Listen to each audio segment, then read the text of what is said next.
All right, everybody, welcome back for another deep dive. Today, we're diving into the world of a truly fascinating creature, Yeah, one that you might not even heard of before, I'd be surprised if you have. the Baird's Tapir. Baird's Tapir. Now, They're amazing. we're going to explore, their physical characteristics, their habitat, what they eat, how they behave, Yep.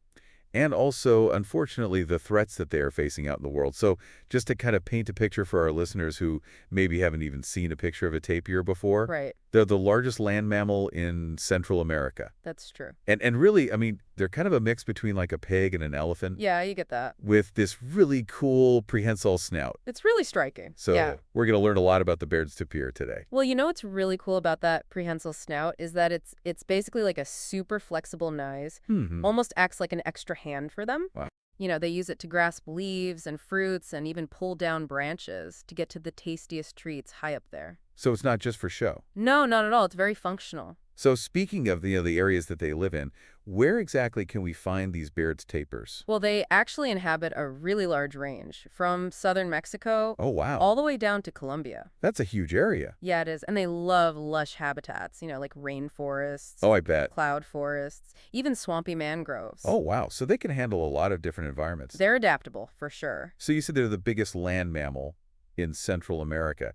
How big are we talking? Well, these guys can reach, you know, a pretty impressive size. They can get up to 6.5 feet long Whoa. and weigh over 600 pounds. 600 pounds. That's bigger than a motorcycle. Yeah, they're big animals. We were talking about, where they live and all that. Are they loners? Do they like to hang out with each other? What's their social life like? Well, they're actually primarily nocturnal and mostly solitary, you know, except during mating season, of course. Right, of course. But, you know, what's interesting is that while they're large, they're surprisingly adaptile. Really? And they're incredibly strong swimmers. I wouldn't have guessed that. Yeah, they have these streamlined bodies and partially webbed feet.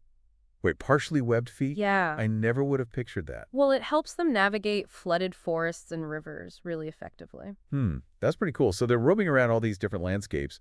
But what are they eating? What's on the Baird's Tapir menu? Well, they're herbivores. So their diet consists mainly of leaves, fruits, and other vegetation. So all the good stuff. Yeah, all the good plant-based stuff. But it's their role in seed dispersal that's truly remarkable. How so? Well, they eat the fruit, right? They travel around. Okay. And then they deposit the seeds through their dropping. So essentially, they're planting new trees and shrubs all over the forest. So they're like the gardeners of the forest. Exactly. They play a crucial role That's amazing. in maintaining the ecosystem. Are there any specific plants that really depend on them for this seed dispersal? Oh, absolutely. For example, they are critical for the regeneration of massive trees, like the guanacaster. Guanacast trees. Yeah, which can grow over 100 feet tall. Wow. It's incredible.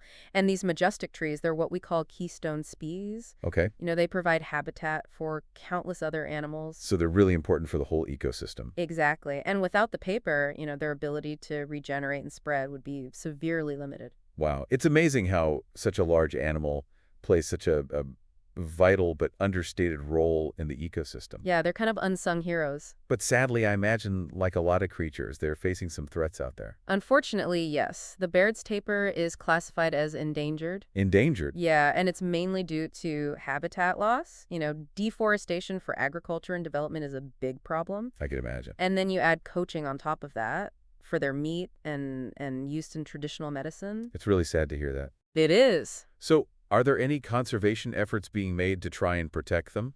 Yes, thankfully there are. There are various organizations and researchers who are, you know, working tirelessly to protect these animals.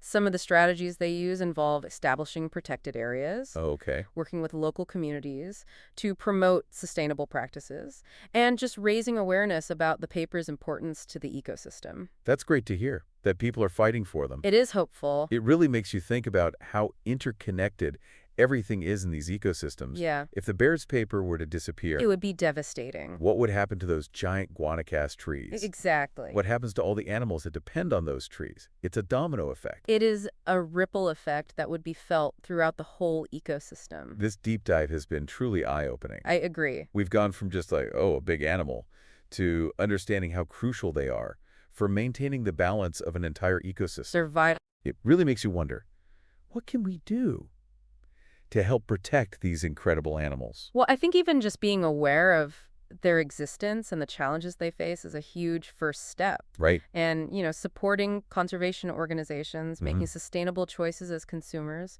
and advocating for responsible environmental policies, all of those actions, however small, can contribute to protecting these magnificent creatures and the forest they call home. That's a good point. So let this deep dive be a starting point. Absolutely. Go out There there, are more. learn more, get involved, spread the word about the Baird's Tapir. Yeah, tell your friends. Who knows, you might be inspired to make a difference in their fight for survival. That's what we hope for. So day 22 IOA,